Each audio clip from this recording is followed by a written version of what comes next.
Alrighty, I'm here again to read the next chapter in Four Views of I. It's funny, I'm looking over there because that's my monitor. Um, this one's a bit longer than yesterday, so let's just jump right into it. This chapter is instinct. To keep things as clear as possible, I believe it best to define words as I. The author used them. This chapter is to help do just that. I will endeavor to explain how I'm using the word as I go throughout this book. So, what do I mean by the word instinct? Let me start with a dictionary definition from dictionary.com. Instinct, noun, natural or inherent aptitude, impulse, or capacity. A largely inheritable, unalterable tendency of an organism to make a complex and specific response to environmental stimuli without involving reason. Behavior that is mediated by reactions below the conscious level. Examples of instinct include the following. Our first instinct was to run. Cats possessed a natural hunting instinct. Seeing the baby aroused in all her maternal instincts. He has been guided throughout his career by his political instincts. Mere instinct alerted her to the danger. Boy, I'm good. He knew by instinct what not to say. She seemed to know by instinct that something was wrong. He has a strong survival instinct. She is an athlete with good instincts. I consider instinct to be a physical attribute of who I am. So many things are hardwired into our bodies, and we do them without thinking. The first thing you did when you were born was to start breathing. Breathing is an instinct. Your heartbeat is an instinct and has been going as long before you were born, actually. Eating is another automatic instinct. Right from the start, you knew how to suck the nourishment from your mother. In a computer analogy, we would call this the firmware. Migration. Migration is an instinct in many animals and insects. One of my favorite interactions with the migration happened in Maui, Hawaii. The gray whales migrate to the warm waters of Hawaii during the winter months. I don't blame them. Hawaii is my go-to vacation destination too. Maui also happens to be the nursery for the gray whales. They spend the winter months producing new pod members, so there's a lot of excitement and motion in the water during this time. There's plenty of food for the mothers to produce milk for the new babies. When the babies are born, they instinctively know to breathe when their blowhole breaks the surface of the water. Their mothers may need to nudge them to the surface, but they don't open that blowhole until it's in the air. If you are there at the correct time of year, you can sit on the lanai of your hotel room and watch the bull whales breach. It's a very exciting and relaxing way to spend a few hours. Oh, the reason I brought up the whales is the most wonderful experience I had swimming offshore. As soon as my ears were in the water, I could hear whale song. Whale song was something I had heard from recordings, but to put my ear underwater and hear the whales talking real time was magical. I highly recommend listening if you are ever in Maui at the correct time of year. If you are good at floating on your back, just lie back and listen. You can begin to discern by the sounds they make when feeding time is, when there is danger, or when they are just playing. I remember as a young boy watching Canadian geese fly over Toledo on their way south. I still am, fascinated by the way they fly in a V shape. That is something they do instinctively. How do they know how to conserve energy by drafting the goose in front? How does the strongest goose get selected to fly up front? How do they know which way to go, when to come back? I just know. Come to think of it, how do you know to keep your mouth and nose shut underwater? How do you know how to swim up to the surface? We aren't whales, so how did we get this instinct? The point is, like a homing pigeon, we just know. Double helix.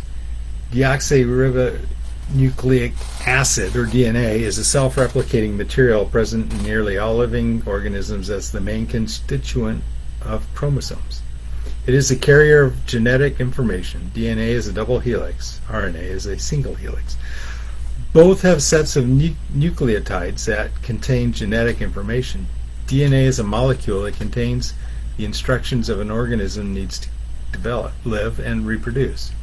Is instinct hardwired into our DNA? DNA is an incredible code that is just now starting to be decoded. DNA is binary, self-correcting, and self-replicating. I'd like to point out that this binary code is made up of 4 components. Hey, what if these represent the 4 eyes? Also, there is evidence that DNA attracts photons. Yes, you read that correctly. DNA attracts photons. It just sits there. Any loose photon floating by is attracted to it and rests in the double helix. When you move the DNA away, the photon will stay in place, showing right where the DNA molecule was resting. I don't know about you, but to me this is a mind-blowing thought. Perhaps DNA is a physical address of who and what you are. It is completely unique to you. There are no 2 people with the same DNA, ever. Even a clone will have a small, albeit very hard to discern difference. I'm a twin. Siblings may have commonalities in their DNA. The same is true with cousins, aunts, and uncles. They all have familial DNA. Science has brought us to the point where we can spit in a tube, send it in, and within a few weeks receive a chart of where our ancestors came from. So has anyone tested the blood of the Shroud of Turin? What is Jesus' blood type? What was his familial DNA like? I mean, wasn't his dad the Holy Spirit? There is so much information available in DNA. No wonder it is said to be the tree of life. 2 trees. This reminds me, in the Garden of Eden, 2 trees are specifically named. One was the tree of knowledge of good and evil. This is the tree that Adam and Eve were forbidden to eat from. The other was the tree of life. Notice that this tree was not forbidden. I suggest that these 2 trees represent the 2 angels atop the Ark of the Covenant. They represent the physical and the metaphysical aspects that make up humankind. I suspect the tree of life is guarded because we are not meant to live forever physically. We are meant to live forever spiritually. In fact, we cannot do anything else. What exactly is the tree of knowledge of good and evil? It is transcendental, I am sure. These 2 trees still exist in the Garden of Eden, wherever that is now. It is guarded by 2 angels with flaming swords. Hey, perhaps that is where the other 2 angels from God's throne went. You know, the 2 not on the Ark of the Covenant. Anyway, another thing about DNA, scientists had assumed much of the code was just garbage or junk DNA left over from failed evolutionary experiments. But just because a section of DNA is dormant doesn't mean that it's not there for a reason.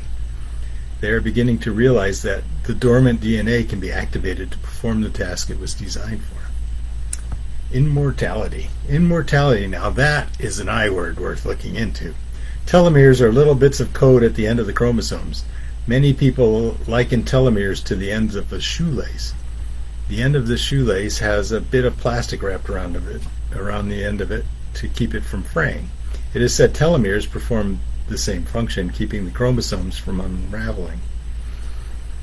Each time DNA is duplicated, a little bit of the telomere is lost. Eventually, the telomeres become ineffective and the DNA starts to unravel. It is said that this is the main reason of aging. We lose more and more of the code for rebuilding. If we can keep the telomeres from shrinking, we can stop aging. As a matter of fact, the body does produce adult stem cells that have complete DNA. If the damaged cell is removed and replaced with a stem cell, aging can be reversed. By making sure the telomeres are never shortened and all the damaged cells are replaced, we could live forever.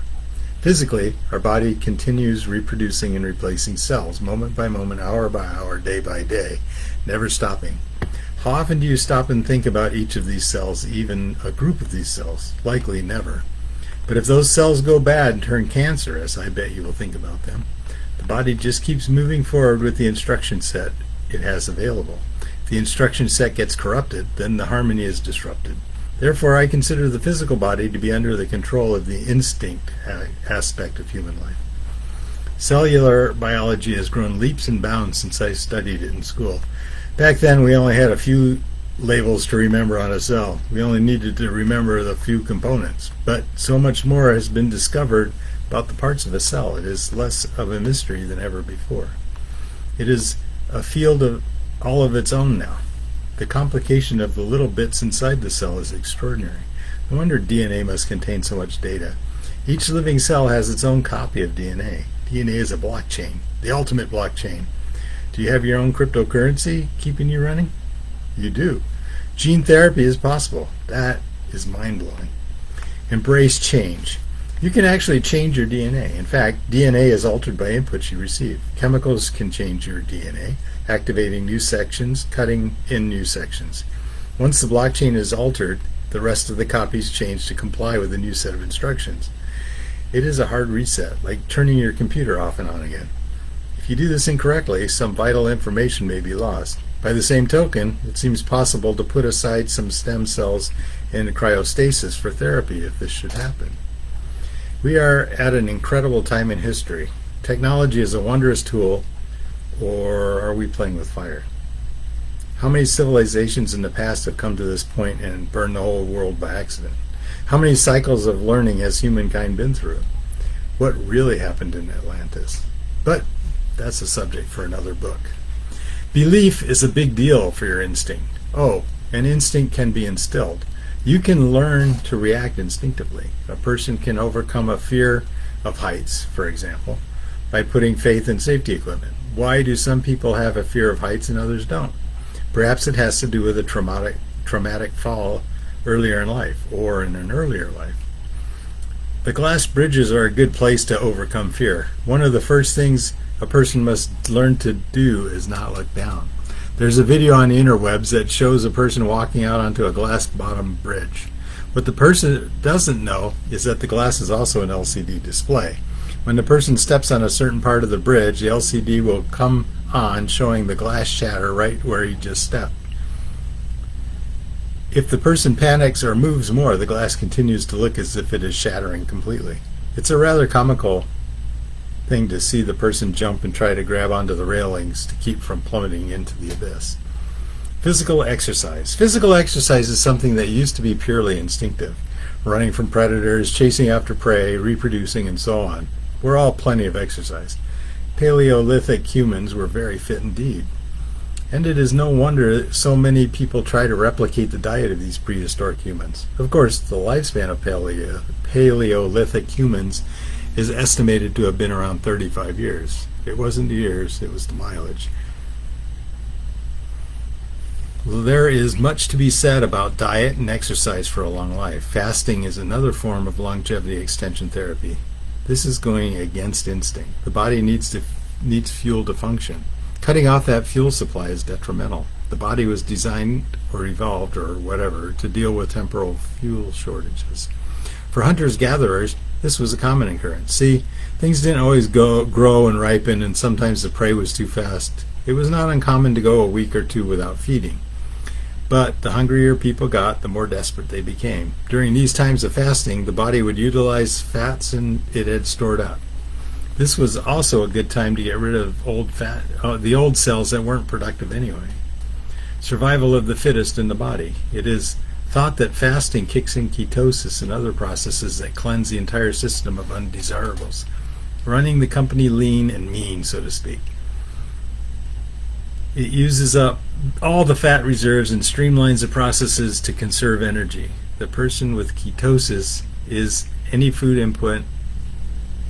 The problem with ketosis is any food input the body does receive is immediately sent to reserves, which makes sense because that is where all the energy is being derived. In our modern age, putting the body in ketosis while still supplying the body with sugars and other carbohydrates adds weight to the body. This brings up a pet peeve of mine: nutrition, artificial sweeteners. Here is what happens when you give your body artificial sweeteners. The taste buds all report to the body that it is receiving sugars and carbs. The brain logs it in as so. The only problem is the cells that need the sugars to survive are shortchanged. The checks from the headquarters bounce and they are left holding the bag. Of course, they scream they need more sugars and the riot begins. Cravings go off the charts. Eating anything that is artificially sweetened is counterproductive to any weight loss regimen. Here's a good analogy. Artificial sweeteners are like flooding the market with counterfeit money. Trust in the money is quickly lost. You are better off eating foods with good natural sugars than diet food. Oh, that brings up another problem. Highly processed sugars. Using highly processed sugars in foods is like hyperinflation in the economy. Soon you have people taking wheelbarrows full of paper money just to get the bread they need to live. Oh, and the paper money is giving your cells paper cuts and infections. It's a bad thing. Soon, all the banks all close their doors and depression hits. Insulin does nothing, so it just stops being injected into the system. There's no reason.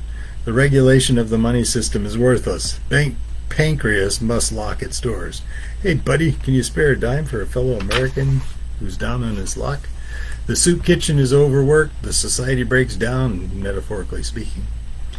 Immigration. So, in summary, physically, you are made up of billions of individual cells all working together in unison. Here's an interesting fact. The biome inside your gut has more macrobiotics, microscopic entities that are not you, than you have cells in your body. These are the alien workers who keep your economy going. Sure, you can build a wall and send in the police force of antibiotics to remove them, but to do so, you do so at your own detriment. We need that symbiosis to live. Stop killing the immigrants and live in peace with them. Never mind. A person can survive on instinct alone, but only at the basest of levels. Doing so will not be conducive to a good community. If you don't mind your mind, you may regret it. That's the end of that chapter. All right, that's the best I can do for today. I'm not going to read into the next section, which is intellect. And that looks about as long, if not longer, than this one. So be prepared for it tomorrow. All right, guys, have a good night.